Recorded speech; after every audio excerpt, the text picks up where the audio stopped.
عاوز تبقى اسطوره لازم تشتري من عنهم في المنصوره. اول ما تشوف العلبه ديت تعرف ان انا جايب لك كده حاجه اصليه، مش جايب لك حاجه تقليد. سيبك من اللي على النت، سيبك من الترندات، احنا عندنا الترند، بس الترند بتاعنا الترند الاصلي.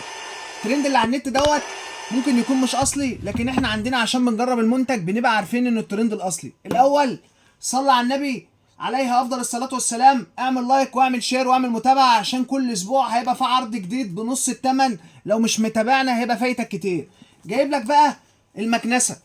الناس اللي بتنظف العربيات، لا بعد كده هتنظف العربيه بنفسك. عندك شويه رمل في العربيه، عندك شويه وساخه، عندك في الشقه، عندك على الركنه، عندك على كراسي، عندك اي حاجه ومحتاج مكنسه يدويه محموله شحن عند عنون. مع عنون مش هتقدر تغمض عينيك زي ما انت شايف قدام حضرتك. هنضغط على الزرار اهوت قدام حضرتك. بص كده، بص كده الحلاوه والجمال.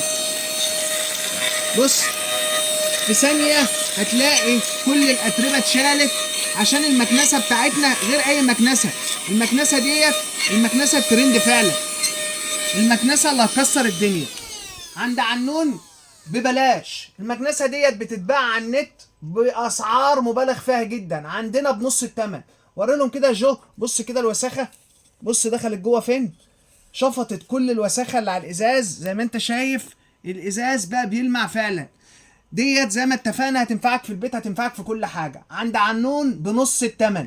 مع عنون مش هتعرف تغمض عينيك. منتظرينكم بالمحل. سلام.